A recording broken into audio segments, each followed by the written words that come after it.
Hola a todos los que están entrando.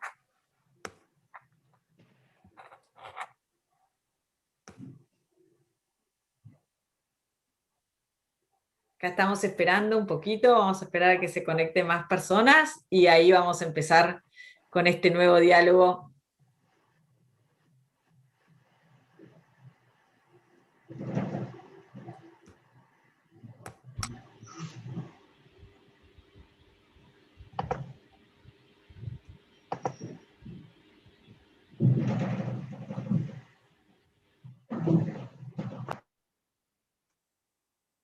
Bueno, ahí se sigue uniendo muchas personas. Bueno, vamos a empezar en unos minutos.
Buenas tardes a todos los que están entrando. Vamos a esperar un minuto más y ahí vamos a arrancar.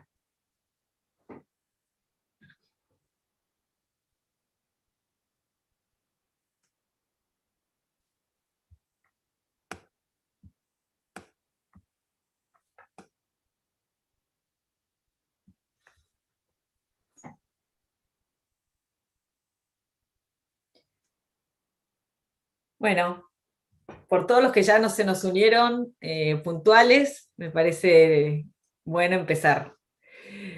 Gracias a todos por participar de este segundo encuentro promovido por Zona Franca, Bahía Blanca y Coronel Rosales, desde el sudoeste bonaerense a toda la Argentina, para impulsar la internacionalización de nuestra cultura y el crecimiento de la producción en la región. Este es un ciclo de 7 diálogos que está dirigido a artistas emergentes, a la comunidad artística en general y a todas las personas que quieran acercarse al arte.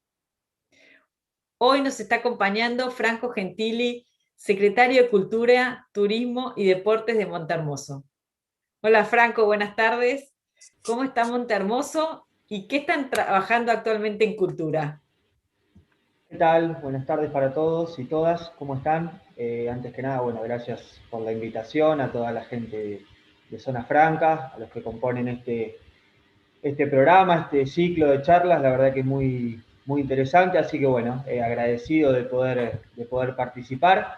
Mi nombre es Franco Gentili, soy secretario de Turismo, Cultura y Deporte de la ciudad de Montehermoso.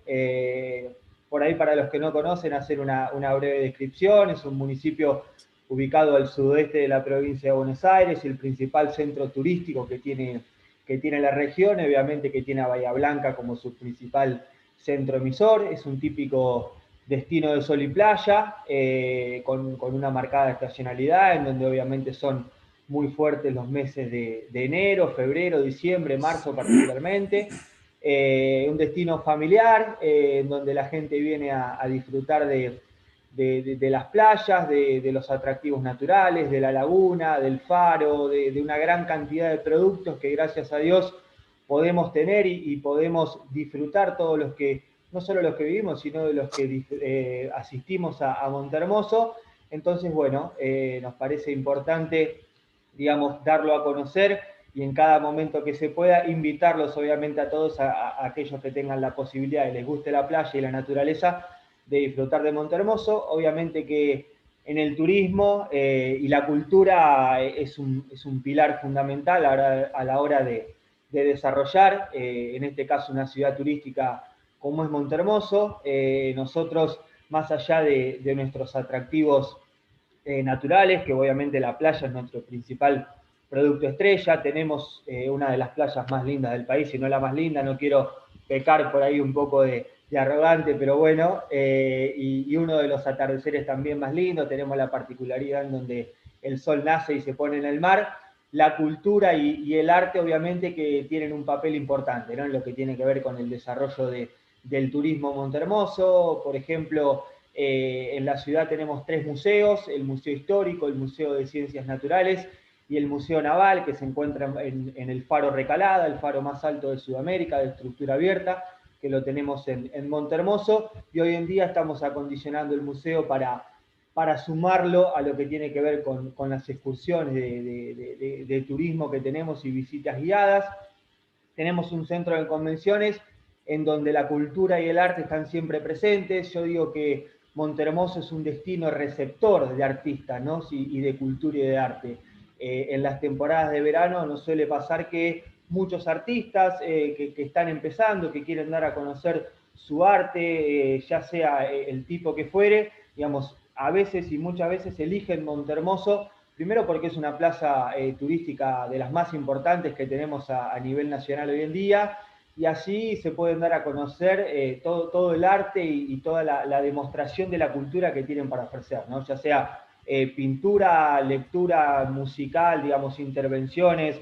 Tenemos un centro de convenciones que está disponible, en donde, bueno, tenemos muchas muestras siempre de los talleres que tenemos a nivel local, en donde hacemos un fuerte trabajo con la Dirección de Cultura en talleres que tienen que ver con el arte, también con exposiciones, no solo de los talleres propiamente de cultura, sino en convenio con los establecimientos educativos, con la Secretaría de Tercera Edad. La verdad que somos unos promotores en la medida que se puede del arte y de la cultura, y nos gusta que cada turista y cada persona que quiera venir a Montehermoso a disfrutar de las playas también tenga la posibilidad de encontrarse con otro producto, ¿no? Con diversificar un poco la oferta, y encontramos obviamente en la cultura un nicho muy interesante y muy importante. Me parece que conocer la cultura, conocer la historia de cada lugar, es un poco conocer la idiosincrasia digamos, cómo viven las personas, y eso me parece sumamente importante a la hora de elegir un destino turístico. Así que bueno, ese es un poco el trabajo que hacemos. Siempre son todos los artistas bienvenidos e invitados a Montehermoso en la medida que se pueda. Hoy lamentablemente estamos atravesando un contexto muy difícil, que espero obviamente que pase pronto, y podernos reencontrar de manera natural en Montehermoso, ofreciendo arte, cultura, música, pintura y todos los eventos, que son muchos, la verdad que son muchos. Nosotros tenemos más de 50 eventos programados a lo largo de todo el año, que incluyen obviamente el deporte, la cultura y el turismo de la mano entrelazados, para seguir potenciando y haciendo crecer a Montehermoso, ¿no? Así que bueno, eso es un poco el panorama que hoy tenemos. Agradezco nuevamente la invitación, espero que les haya servido, que no haya sido largo y que hayan podido de alguna manera conocer Montehermoso, y que los esperamos pronto cuando todo esto pase, o pueden venir por supuesto durante todo el año a disfrutar de la ciudad y a conocer todos los puntos que tenemos para que la gente conozca a Montehermoso. Muchas gracias. Franco, una maravilla. Ya me dan ganas de irme, de meterme en el mar y ver ese amanecer y ese atardecer en el sol, del sol. Bueno, muchas gracias, Franco. Y ahora es un placer participar de esta conversación con dos especialistas en gestión pública e independiente. Son Jimena Ferreiro y Cristian Díaz. Cristian Díaz es el director del Museo de Bahía Blanca y coordinador de Habemos Hackeamos los Museos, un programa de radio sobre la transformación digital de los museos. Ha sido convocado en diversas experiencias nacionales e internacionales de investigación, capacitación, experimentación sobre el campo museístico en los siguientes museos: el Museo Nacional de Bellas Artes de Buenos Aires, el Museo Thyssen-Bornemisza y el Museo Nacional de Arte de Reina Sofía en Madrid, Museum ID de Londres, el Museo Reimaginado de Medellín, Colombia, entre otros. Nuestra invitada desde Buenos Aires es Jimena Ferreiro, curadora e investigadora Actualmente es la coordinadora de planificación museológica de la Dirección Nacional de Museos del Ministerio de Cultura de la Nación. Desde 2002 ha realizado proyectos expositivos y de investigación en instituciones como el Centro Cultural Recoleta, el Museo Provincial de Bellas Artes Emilio Petoruti, el Museo de Arte Moderno de Buenos Aires, donde fue coordinadora del Departamento de Curaduría. Como profesional externa, ha colaborado en proyectos impulsados por el MALBA, la Fundación Bienal del Mercosur, la American Society, la Fundación Federico Clem, entre otros. Es profesora en la Universidad Nacional de La Plata y en la Universidad de El Salvador. Y es la autora del libro Modelos y Prácticas Curatoriales en los años 90, la escena del arte en Buenos Aires, que fue editado en 2019, que ese se los recomiendo. Y bueno, hoy vamos a hablar de los nuevos guiones curatoriales, propuestas multidisciplinarias y arte emergente en los museos. Una cosita, Jime, que vos querías dedicar este webinar. Ay, sí, hola, buenas noches a todos, a todas. Gracias Elisa, y en nombre tuyo a todo el equipo por esta generosidad. Gracias enormes a Franco también y a mi coequiper Cristian, es un lujo compartir con vos este espacio. Y sí, y dado que hace apenas 2 días que supimos de la muerte de nuestro querido Marcelo Alzeta, a quien, bueno, en lo personal sentía una enorme admiración, y me parece que está tan vinculado al menos con algunos de los temas que quiero abordar: la proximidad, lo doméstico, la afectividad, ligado al arte y ligado a nuestros patrimonios. Así que, y como era de Tandil, y estamos en zona, me parece muy importante eso, decirle que siempre estará. Sus obras son hermosas, son como amuletos, y así lo siento, y sé que una comunidad entera ¿no? está conmovida con su partida, así que, bueno, estará. Así que gracias por darme este espacio también. Sí, la verdad que se lo va a extrañar a Marcelo. Una pena. Bueno, para comenzar este diálogo, después yo ya los dejo a ustedes dos solos, que van a ir manejando la charla. Quiero darles una pregunta de puntapié. ¿Qué objetivos están trabajando actualmente en relación a las manifestaciones artísticas emergentes dentro del campo institucional? Bueno, voy a tomar la palabra. Yo, que es hasta el momento el único que no había hablado, gracias Celi, gracias a todo el equipo de Zona Franca por la invitación, y como les dije también fuera de la charla, por este ciclo de diálogos que me parece que es súper interesante, el que ya pasó y los que vienen, y que me hayan me hayan elegido para dialogar con Jimena también es un placer enorme. Veremos ahora qué diálogo podemos llevar fuera de los que hemos tenido con Jimena, pero para que puedan escucharnos, comentarnos y sumarse los que puedan estar del otro lado también con preguntas o comentarios a lo que vayamos diciendo.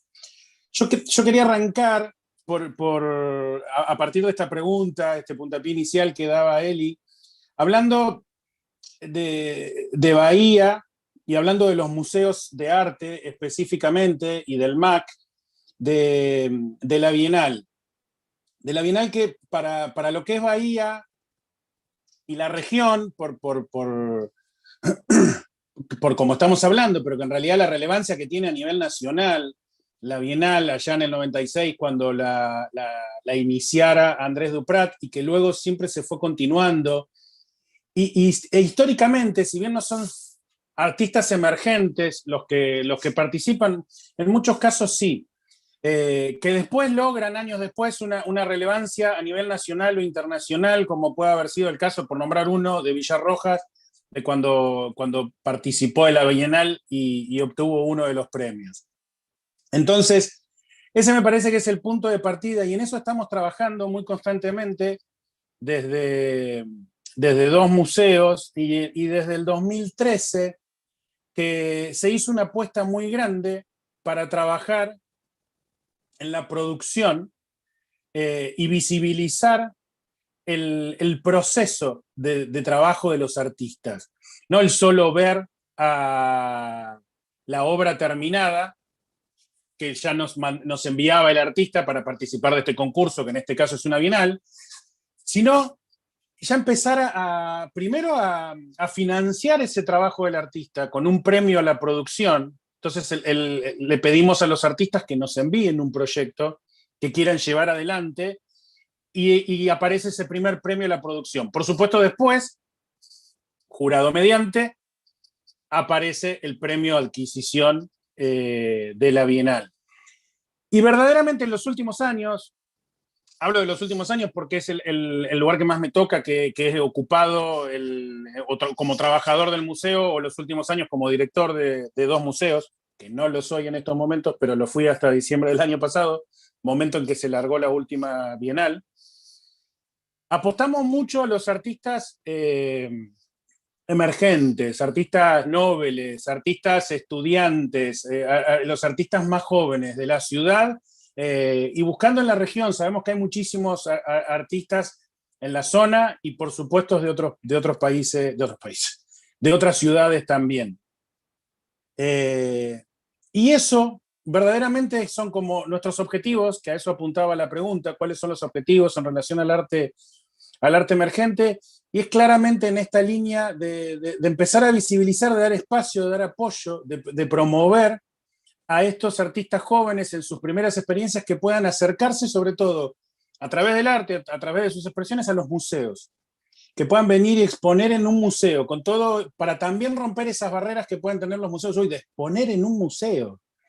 ¿Cómo llego a exponer en un museo? Entonces, son como distintas líneas a las que abordamos, de decir, apoyamos económicamente financiándole que pueda realizar su obra o parte de la obra. Por otro lado, damos visibilidad, acompañamos en ese proceso de producción, ya sea con tutores, con el propio equipo del museo, y a la vez los invitamos a que se acerquen al museo, que rompan ese miedo o esas barreras que pueden tener de que tal vez solo los artistas consagrados o los de mayor relevancia pueden exponer en un museo. Con la historia y con el peso que pueden tener también el Museo de Bellas Artes o el MAC. Entonces esas son líneas muy, muy concretas.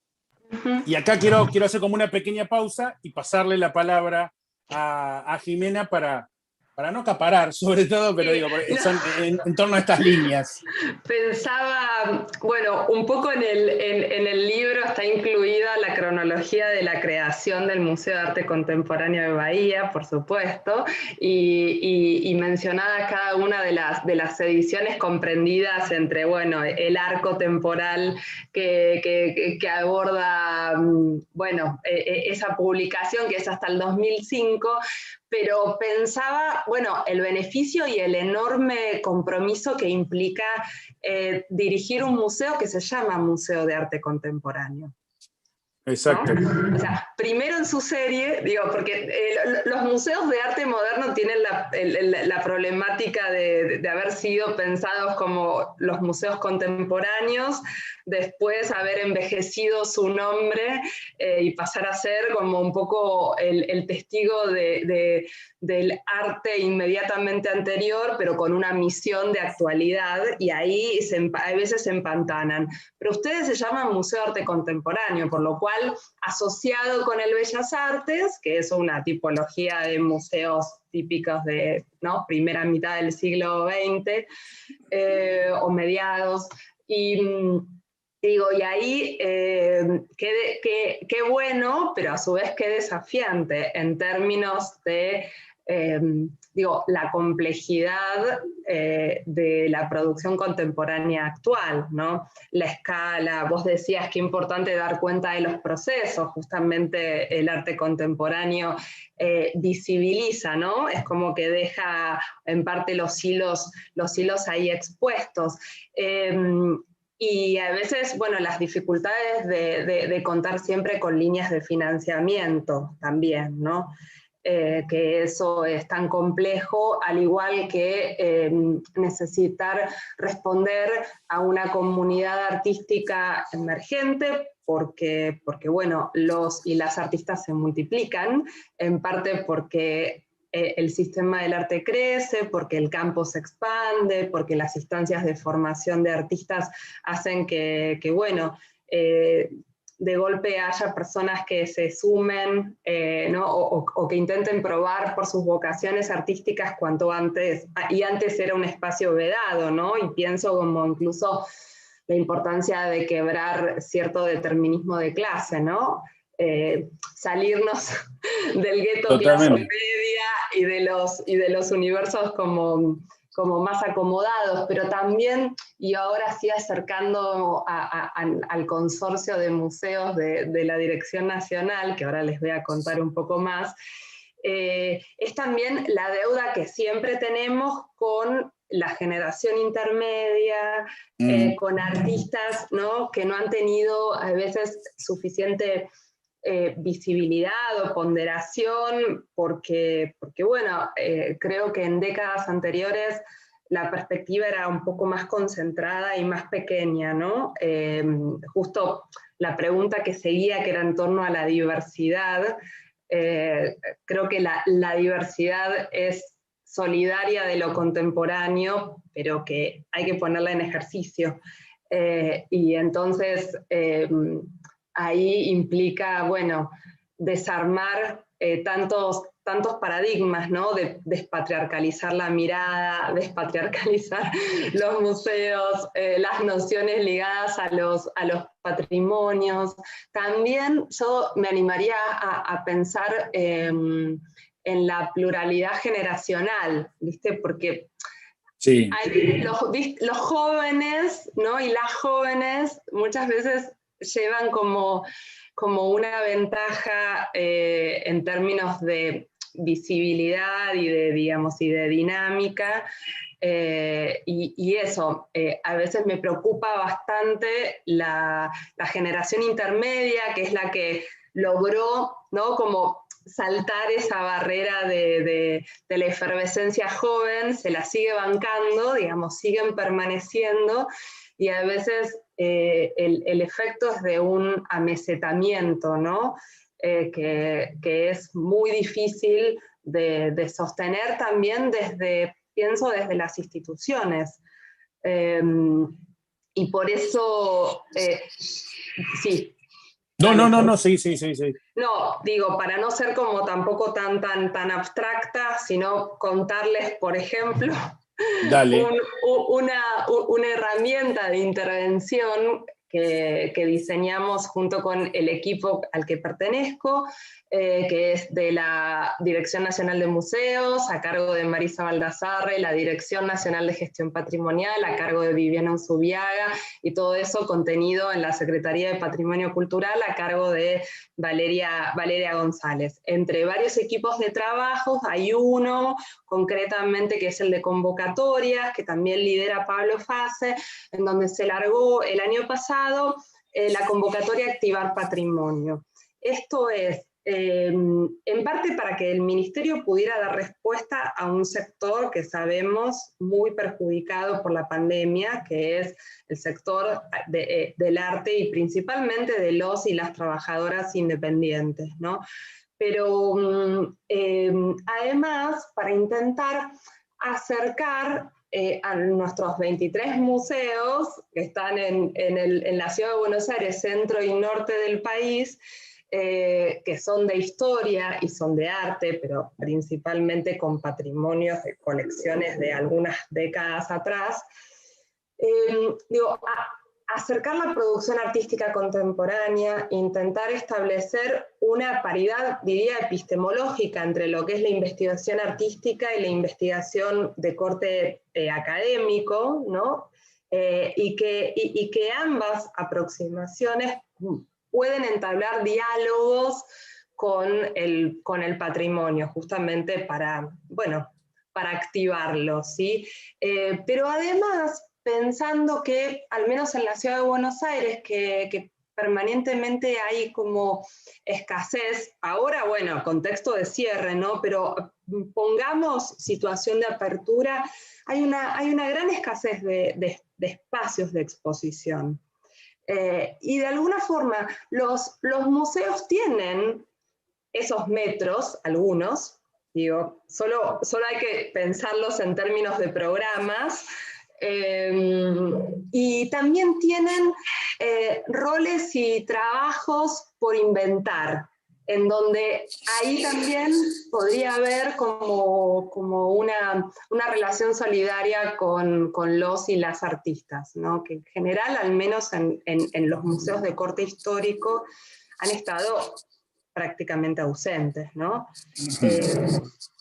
Y bueno, y está siendo, por supuesto, un proyecto complejo, en algunos casos en su gestión, por la falta de ejercicio, ¿sí? O sea, ¿cómo hacemos equipos de investigación para entablar esas conversaciones con los y las artistas? Bueno, ¿qué vienen a hacer? ¿Cómo miran nuestra institución? ¿Cómo piensan ese patrimonio? Siempre desde un lugar muy, como dijimos en encuentros anteriores, ligados al objeto y la preservación, y al secreto en muchos casos, ¿no? Estas intervenciones implican, bueno, accesibilizar, ampliar, como diversificar, y eso, y darle lugar a la producción concretamente de los y las artistas, ¿no? Sí, eso que decís es como súper interesante. Nosotros en la Dirección Municipal de Museos, que tengo un equipo brillante de trabajo, ¡Vamos! y los museos, sí, es lejos, es de exportación. No lo digo mucho porque se me van a ir, me los van a querer llevar a otros lados y otros museos, entonces me lo guardo. Pero se ve el trabajo que estamos haciendo, entonces adivinarán que son brillantes. Verdaderamente. Y en los museos, 8 museos, ustedes son 23, nosotros somos 8, afortunadamente somos menos, Sí. y con una impronta muy, muy particular. Y hablando de 2 museos, nosotros estamos intentando esos programas hace poco, no es que no se estaban haciendo en el museo, lo estamos potenciando, como decimos nosotros, o ajustándolos a una dinámica de trabajo que atraviese a todos los museos, que también esa es otra línea de trabajo a fortalecer. Y en el vínculo con los artistas, todos los museos han trabajado con artistas, pero también un poco más allá, de trabajar, como decían, meternos con el patrimonio. En 2 museos habíamos iniciado en 2018 lo que llamábamos una línea, un programa muy claro que se llamaba Viva la Colección.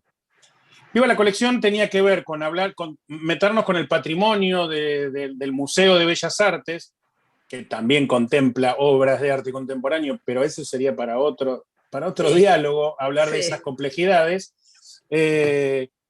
para que se metieran los artistas a trabajarlos, a reinterpretarlos, artistas del mural, artistas que se los invitaba a exponer, pero que trabajaran algo en relación a las obras de la colección, en diálogo con la colección, artistas de distintas disciplinas, no solo artistas visuales, y artistas, como decía antes, que están en las escuelas de formación artística, como puede ser el Conservatorio de Música, la Escuela de Danza, y siempre poniéndolos a ver la colección.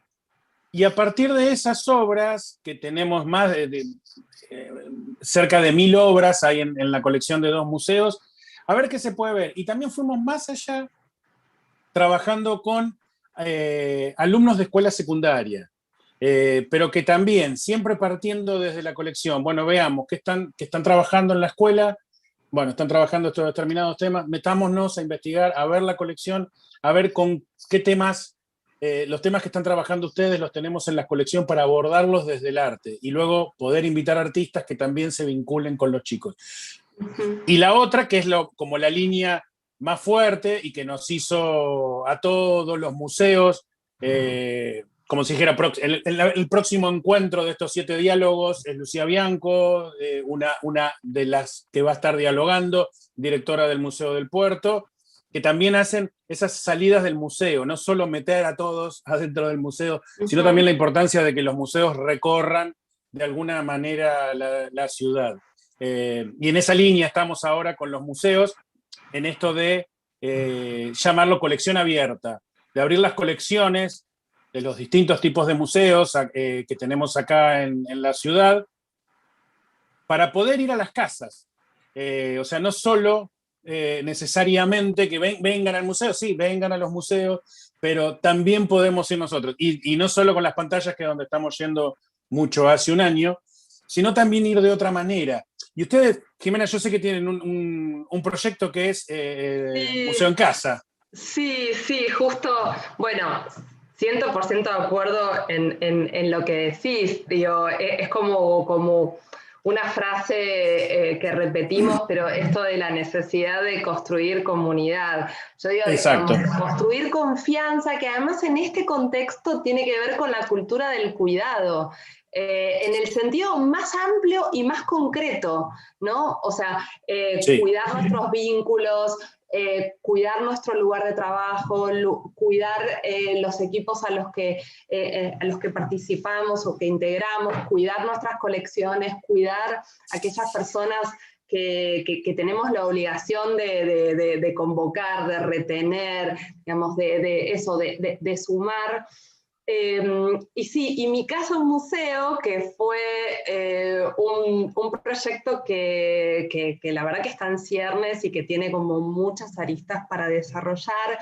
En principio fue una campaña en Instagram, en las redes, sobre todo para evitar la fatiga, ¿no? O sea, el año pasado yo sé que cerramos abruptamente, entonces salimos todos brutalmente a usar las redes, digo, improvisadamente, pero sobre todo para decir, hola, acá estamos.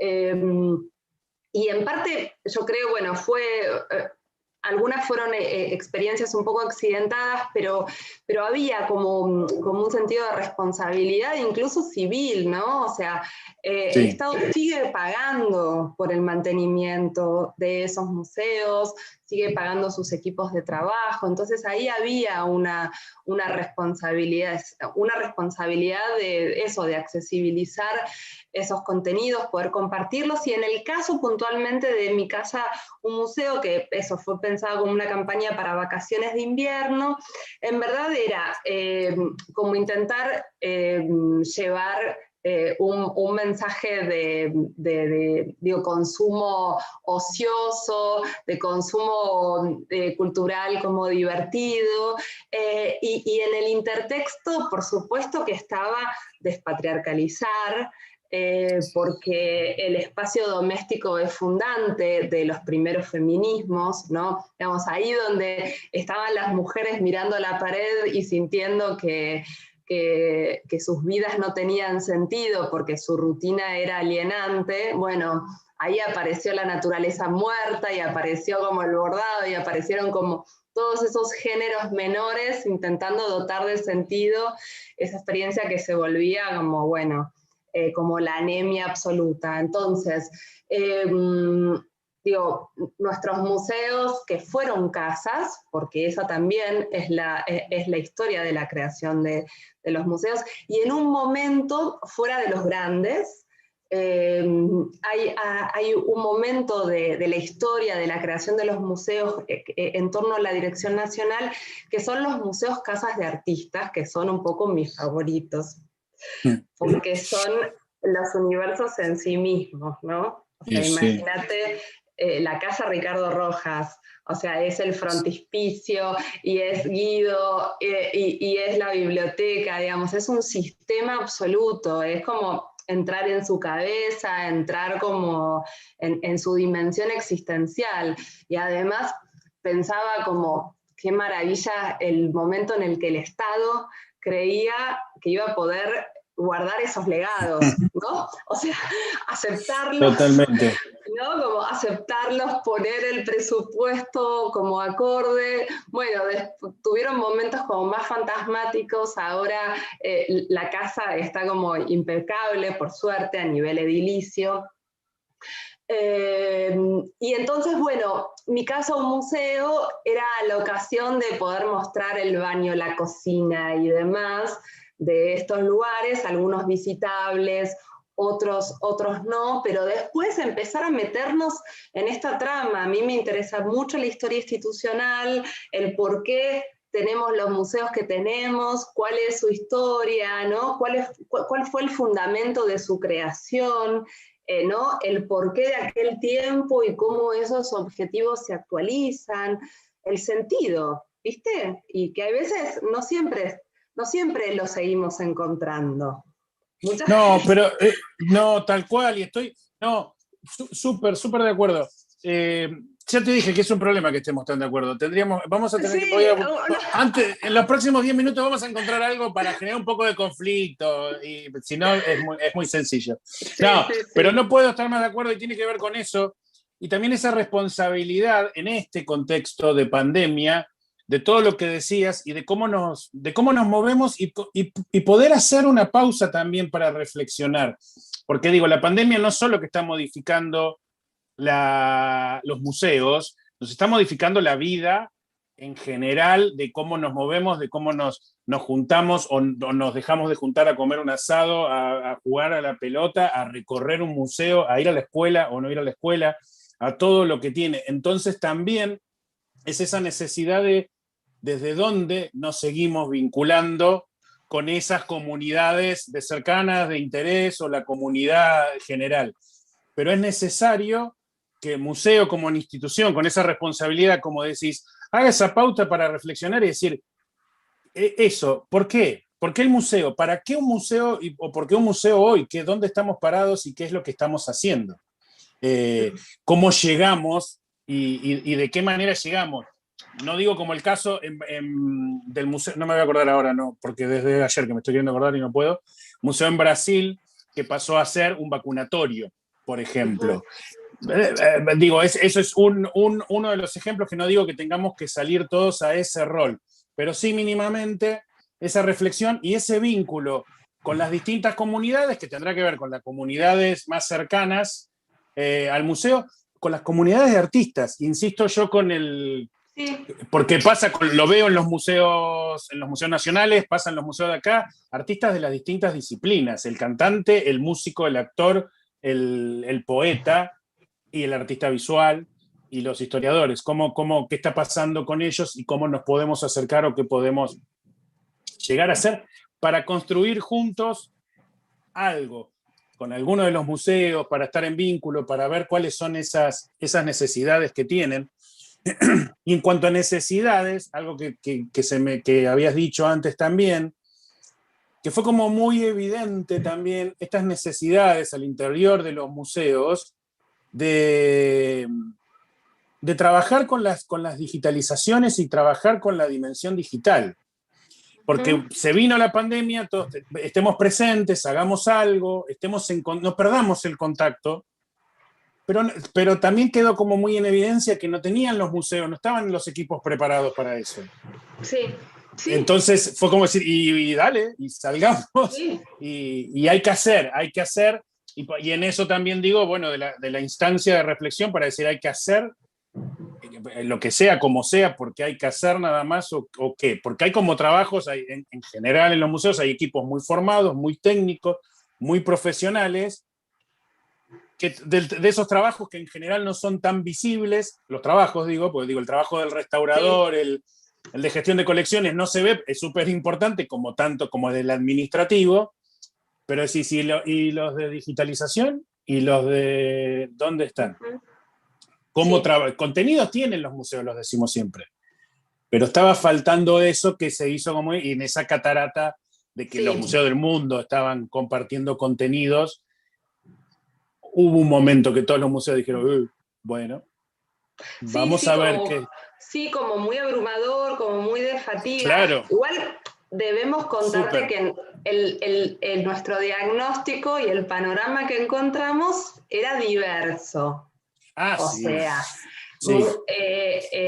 museos como muy a punto, con áreas súper profesionales, que lo que les ha faltado es el umbral tecnológico, pero digamos, conscientes de su acervo, con líneas de investigación. Claro. Y ahí yo me pongo, si querés, como más tradicional, pero yo sigo creyendo que, digamos, un museo que no produzca insumo de, digamos, de conocimiento. Digo, después eso tenemos que ver cómo lo hacemos, o sea, con solemnidad seguro que no. No, o sea, ¿no? Digo, ahí tiene que haber experiencia sensible y ahí, bueno, todas esas otras formas de mediación que el museo piensa permanentemente. Pero hay algo ligado, que yo lo llamo responsabilidad, ¿no? Digo, tenés un patrimonio. Hace muchos años que el patrimonio no solo se cuida, sino que principalmente, digo, se estudia, se difunde, ¿no? Como se comparte. Y entonces, ahí era diverso el panorama. Entonces, fue un poco atolondrado, porque, digo, todos tenían que más o menos salir a comunicar algo, pero si no había un umbral, ¿viste? Consolidado anterior. Exacto. Digo, de buenas prácticas, en donde los equipos de trabajo están vinculados unos con otros, donde, bueno, gestión diaria. Entonces, fue una fuga o pensar cómo es esa comunicación. Entonces, digo, a mí me tocó y un poco me metí como con las redes, porque también entendí que ahí con el equipo de comunicación había una tarea de curaduría de contenidos, claro. ¿no? Que me resultaba como afín, digo, curaduría, edición, pongámosle el nombre que sea, pero es un dispositivo medio semejante. Y sí, con la conciencia de, bueno, aquellas personas que estamos consolidando y a los que no les volvimos a hablar también, ¿viste? Como... Sí. Sí, tal cual.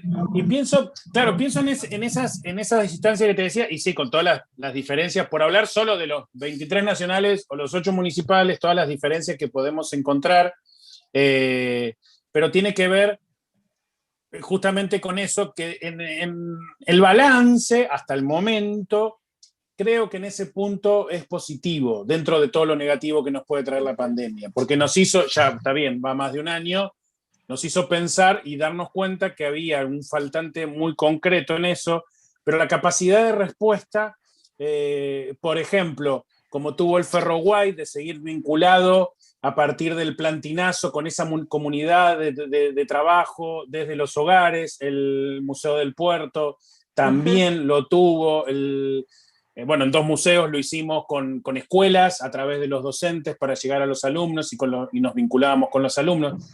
Pero fue como un momento más de hacer una pausa y darnos cuenta que ahí había algo que reforzar en esto de decir, bueno, como decíamos al principio, decías vos, el crear comunidad en las redes, en el museo, en los distintos proyectos que llevamos, ir creando comunidad. Pero bueno, ¿cómo creábamos comunidad cuando no teníamos esa cercanía o no teníamos después los elementos tecnológicos y tenía que ir por la vía tecnológico? Sí. Pero súper positivo y bueno, me parece que estamos en esa línea. Acá en Bahía, bueno, en Buenos Aires también. Estamos de nuevo en una fase 2 que estamos más a distancia de todo otra vez. Sí.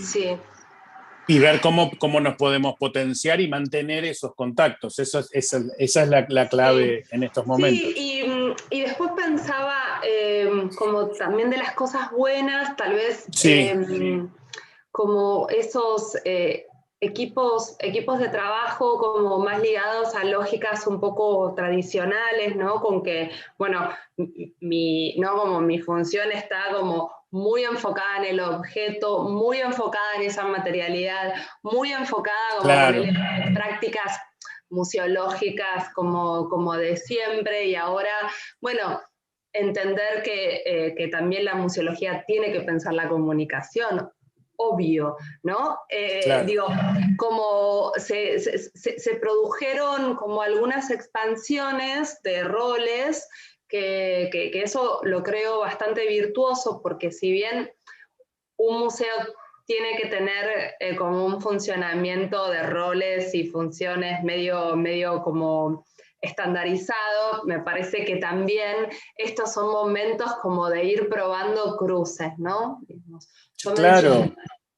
yo mencioné el Museo Ricardo Rojas, que ahora tiene, descubrió que en su patio había una parte que no era patrimonio, era un fake, ¿sí? Era como un como sí. Entonces, buenísimo, pusieron una huerta y una vinculación con la Tal cual, ausencia, sí. ¿no? Digo, eso es alucinante. Entonces, tienen el área de museología, es museología y comunidades.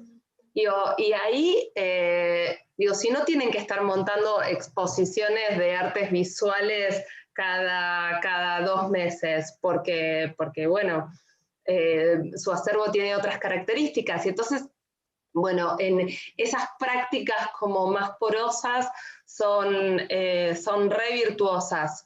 Y un poco yo empiezo a ver ese desacartonamiento como de algunos equipos por fuerza mayor, por pragmatismo, digamos, o por convencimiento, como fuere, pero eso se vuelve, creo que, interesante. ¿Tenemos preguntas? No. Sí, yo estaba con la mano así porque estaba viendo las preguntas. Perdón a todos. No, pero tiene que ver con eso. Hay una pregunta muy concreta que dice que la hacen acá en el Zoom. Yo tampoco. Ahora estaba mirando porque veía los cartelitos, pero dice, ¿qué opinamos de la profunda desfinanciación del Estado a los museos, migrando los fondos a la salud? Nosotras en nuestra Dirección Nacional de Museos no vimos eso. A ver, pero también haciendo un poco de historia, con excepción de, el Museo Nacional de Bellas Artes, que no pertenece a nuestra Dirección Nacional, digamos, cuelga directamente de la Secretaría, claro. Y todos sabemos, claro, de la magnitud, es un poco más autónomo, ¿sí? Sí. Pero lo cierto es que un poco por esta historia institucional que me interesa tanto como revisar, un poco a veces por errores estratégicos de direcciones anteriores, lo cierto es que muchos museos tenían una vida más de latencia, digamos, una vida más administrativa, correcta, digamos, donde se garantizaba la seguridad, la limpieza, un equipo, y ya, por lo cual eso el Estado lo mantiene, ¿sí? Digamos, pero el funcionamiento de esos museos no implicaba una programación artística, cultural, como creo que debería ofrecer un museo contemporáneo, ¿sí? Entonces, eso no lo vimos porque al revés, lo que veíamos eran museos, insisto, como con una vida muy básica. Por supuesto que hubo un proceso muy virtuoso de concursos públicos y abiertos que entonces permitió la llegada de directores y directoras con perfiles profesionales, y eso imaginarás lo que implica nuevas cabezas y de a poco que eso empiece como a permear. Y el año pasado el Ministerio hizo una inversión muy grande y nuestra Secretaría pudo ejecutar fondos, o sea, logramos la duplicación de Activar Patrimonio, que eran 30 proyectos, terminaron en 60, se promovieron también contrataciones artísticas más ligadas a estas tareas que eran ideales para hacerlas con museos puertas cerradas, ¿no? Tareas de investigación, tal cual. todo eso que no se ve. Después muchas obras de infraestructura. Digo, no quiero teñir esto muy de política, pero honestamente recibimos condiciones edilicias muy precarias en algunos casos. De hecho, se está haciendo el antes y el después y van a ver que es como bastante abrumador. Así que ahí hubo una inversión bastante considerable. Y sí estamos promoviendo a los museos a que piensen exposiciones, programas públicos, y todo eso está financiado por el Estado, ¿sí? Acordamos con el tarifario de artistas, entonces todo el trabajo artístico es un trabajo remunerado porque es un trabajo. Pero sí, digamos, si eso lo proyectamos como en la mediana duración, bueno, los museos necesitan más recursos, porque Sí, es siempre. un consumo constante, ¿o no? Es permanente. Sí, sí, eso es constante. Esa es una necesidad muy clara siempre de los museos, es algo que quedó muy de lo que estábamos hablando, los apoyos o las ayudas a los artistas en general y a los trabajadores no, perdón, a quienes podían tener acciones concretas en los museos. Entonces eso es algo que, nada, todavía estamos en pandemia, que se tiene que poder resolver, que no va a ser sencillo porque tampoco seguimos sin saber cuánto tiempo más vamos a estar así. El tema es que se pueda así hacer firmemente un sostenimiento de lo presupuestario en los museos, en el tiempo, para evitar estas cosas, como decías vos, que se vengan abajo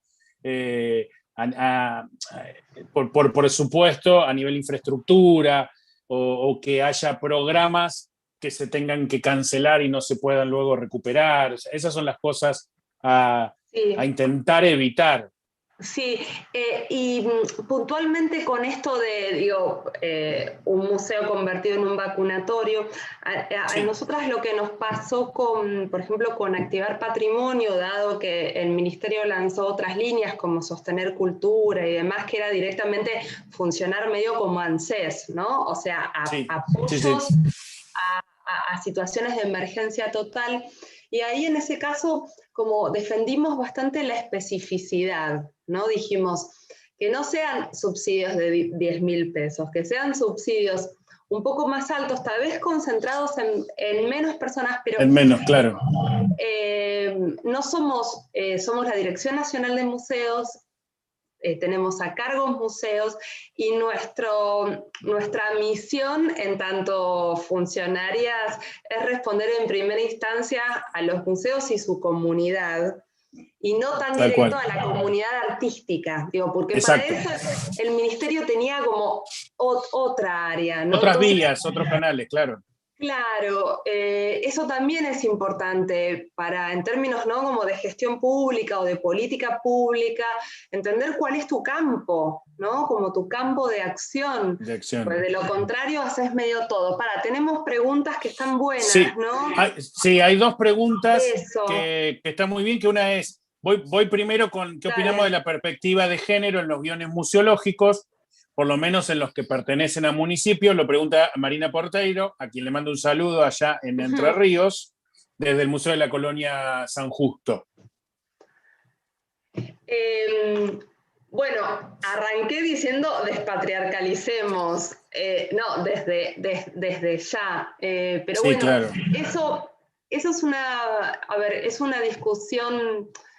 Yo creo que los feminismos tienen que permear nuestras prácticas museales, sin dudas. O sea, y tiene que estar en sala, pero también tiene que estar al interior de nuestros museos. Tiene que ser como una especie de decálogo, ¿no? Así como, feminismos, perspectiva de género, diversidad, disidencias. Porque la comunidad está conformada por todas esas identidades, todas, ¿no? Por lo cual, ¿por qué habríamos de excluirlas? Todo lo contrario. Definitivamente. ¿Por qué no deberían estar todo el tiempo? O sea, desde ese punto de vista ni hablar. En términos de los museos de arte y los patrimonios concretamente artísticos, bueno, claro. Lo que sucede son muchas cosas. Por un lado, una historia de no representación, o sea, de invisibilización de algunas artistas mujeres.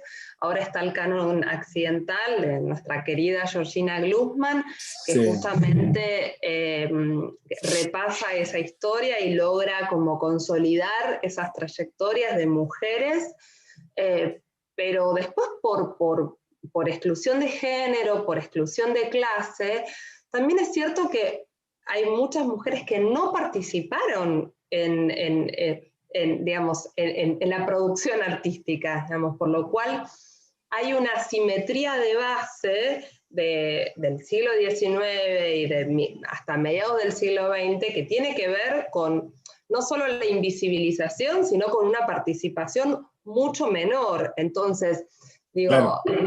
¿no? Sí, nosotros en particular, perdón, no, decía que en particular en los museos de arte Sí. hicimos en 2018 un trabajo sobre la colección y de cerca de 1000 obras, 600 y tantas de obras eran de artistas varones y solo el porcentaje restante era de artistas mujeres.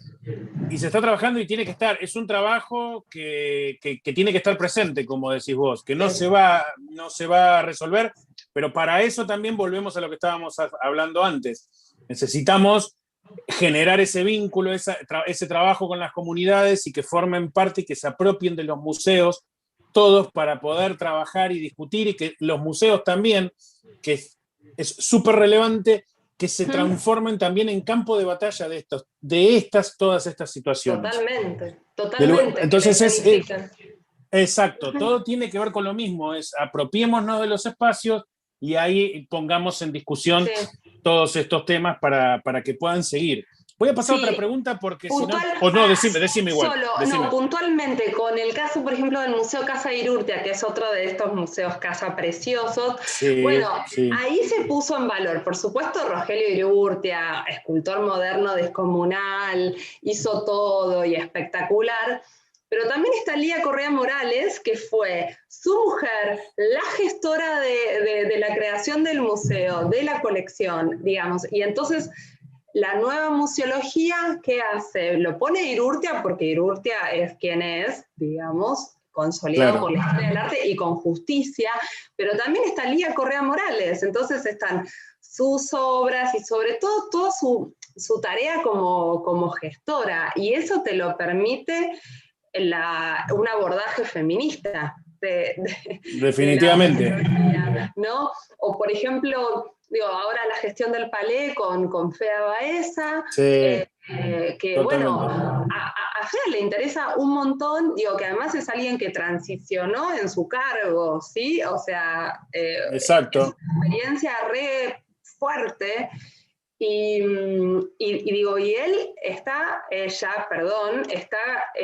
muy, muy trabajando intensamente con sectores muy, muy marginales. Entonces, ahí le interesa mucho no solo la diversidad, digamos, sexual o de identidades, sino también cruzarlo con la clase. Y yo no sé, tengo como base marxista, debe ser la universidad, pero realmente las trayectorias de clase también han sido determinantes para la no participación del espacio público, del consumo cultural, ¿no? Del acceso a los museos, y es fundamental que podamos trabajar eso a través de la empatía, a través de la cercanía. Por eso que, viste, también decía, ¿no? Si pensamos nuestras casas, nuestros museos como casas, como espacios domésticos, entonces tal vez ahí habilitas mucho más la llegada de esas personas, ¿no? Por familiaridad. Eso sería como lo virtuoso, sí.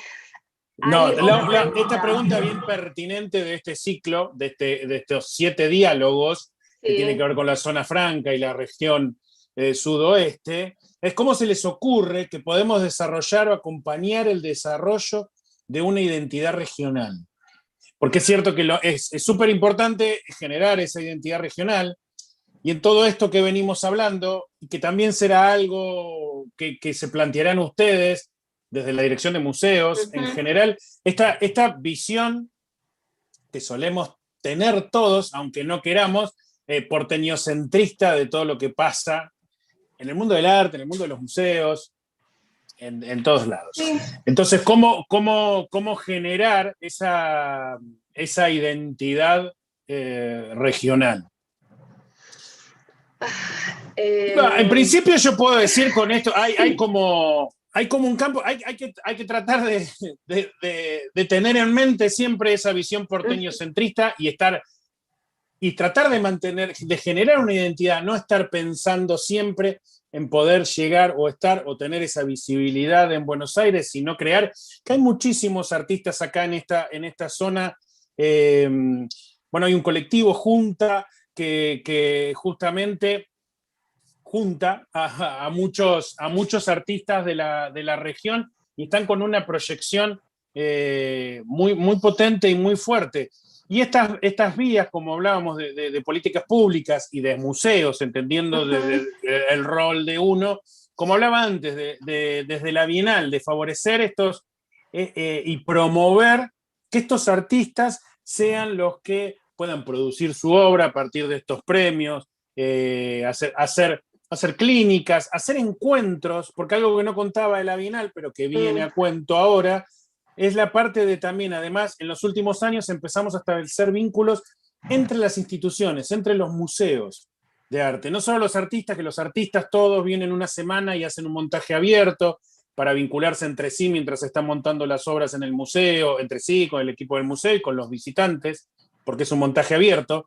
En los últimos años le sumamos esa otra capa, que es la de las instituciones, donde circule también el estado actual de los museos, el estado actual en relación a los artistas, a las zonas. Trabajamos con Tucumán, trabajamos con San Juan, ahora con Rosario, con Mar del Plata, va a ser con Buenos Aires. Entonces empezar a ver eso para que justamente se pueda potenciar una identidad regional, que apunta a esa pregunta. Las herramientas son esas, habrá muchas otras, pero pensaba en esa. Decime vos. No, re de acuerdo. Por supuesto, el punto de partida es como esa afirmación, saber que la dinámica regional es regional, ¿no? Digamos. Y que ahí hay una trama que es de ahí, que es del lugar, ¿viste? O sea, como pensarlo con perspectiva local te cambia el enfoque y por lo tanto vuelve la cosa más territorial de verdad, ¿viste? Como más in situ. Bueno, yo no soy porteña, yo nací en La Plata y estudié en La Plata y efectivamente el campo del arte de La Plata es diferente. Nuestras tradiciones intelectuales, digo, incluso como esa cercanía con Buenos Aires ha sido re compleja, a veces, ha generado un poco de complejo, otras veces mucho ensimismamiento, no, pero ahí hay como una ponderación del espacio administrativo, ¿no? Y del espacio universitario, que es re idiosincrático y por eso, no sé, Edgardo Antonio Vigo, ¿no? Digamos. Totalmente, sí. Entonces, como poder entender como estas fibras para mí es re importante. Y bueno, nada, el dato de color es que yo siempre digo que la introducción al arte contemporáneo fue vía Bahía, porque en la facultad... Muy bien. Por mi círculo, te contaba, mi círculo como conocidos de los 2000, pues en la facultad a mí no me daban arte contemporáneo. Entonces fueron, ¿no? Como esa escena de Bahía notable, en donde estaba Vox, y estaban, ¿no? Como los chicos videastas, y en donde había una fusión, ¿no? El que no hacía música, escribía, y si no, hacía video, digamos. Esa idea como del arte expandido Para mí tiene clave, en mi caso, en mi biografía es re clave bahiense, así que imagínate si valoraré la dinámica regional a full. A full, a pleno. No, full. claro, esa identidad y de esa época, que es lo que hablábamos al principio, ese concepto, no solo el museo, ese concepto de un museo de arte contemporáneo. Que aparece ahí a mediados de los 90, que se potencia a fines de los 90 con esa escena de todo lo que pasaba ahí, con lo que pasaba también en Vox, como decís, con el Museo del Puerto, que también en esos momentos.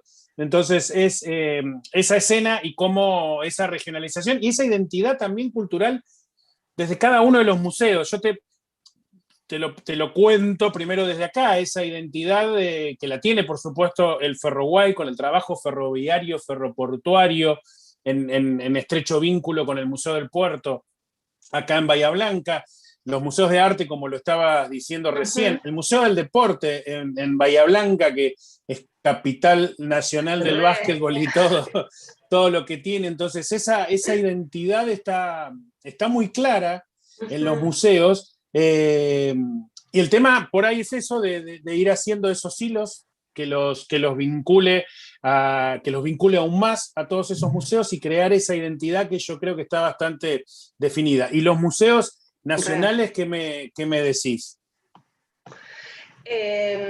Bueno, de los museos nacionales, que es algo que se viene trabajando, ¿no? Pensar que la Dirección Nacional de Museos no es solo un ente administrativo, que fue un poco como el funcionamiento por décadas. De hecho, era Museos y Patrimonio, era como un gran conglomerado.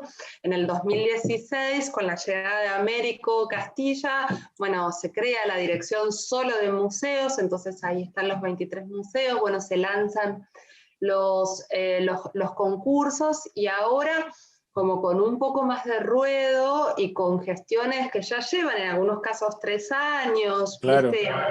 Hay ya como una proyección y cierta consolidación, es verdaderamente trabajar una identidad de red, o sea, son museos que por la historia terminaron creando un sistema. Entonces, bueno, ¿cuáles son los vínculos que se puedan establecer? Digo, desde cooperación técnica, ¿no? Como formas de consultoría, de concentrar y potenciar los recursos, incluso financieros, hasta para mí principalmente pensar programación articulada, ¿no? Digo, ahora... Totalmente. Entonces digo, bueno, potenciemos al mango la no sede y entonces performatiemos una itinerancia y bueno, y así entonces es que el palé va a ir como haciendo paradas en diferentes museos con diferentes proyectos, ¿no? Y entonces ahí hay un trabajo, eso, como de vinculación y después sí hay como un pulido en torno a la identidad, a la visión y a la misión de cada museo, que están en diferentes estadios, pero que es menester hacerlo siempre, ¿no? Total, claro. ¿Dónde quedaron como esos objetivos que trazamos, ¿no? Como hacia dónde vamos, qué lugar de pertinencia tiene, ¿no? Cuáles son las nuevas demandas, en fin. Y también creo justamente en consolidar esas unidades y estas identidades, ¿no? O sea, así como digo red, también quiero que cada museo tenga como su potencia per se, ¿no?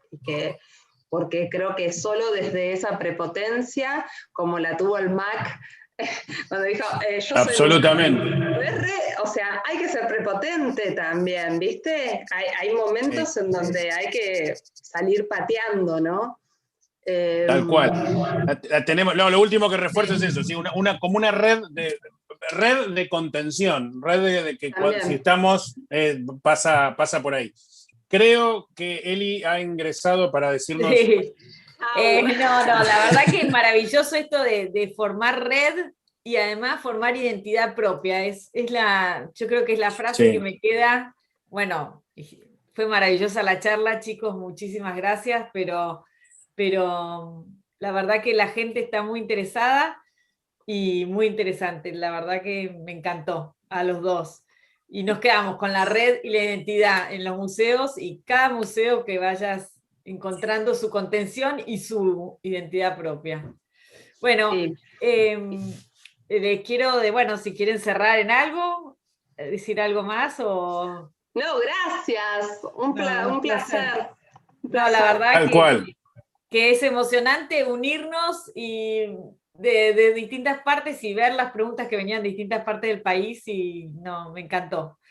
Bueno, muchas gracias. Bueno, Que sí, decime, Cristian. Sí. No, yo vivo interrumpiendo, pero era eso. No, muchísimas gracias por la invitación, por el diálogo. Gracias, Jimena, fue un placer, por supuesto, haber charlado. Estas charlas seguirán en esa red ampliada de museos nacionales a municipales y a quién sabe cuántos más.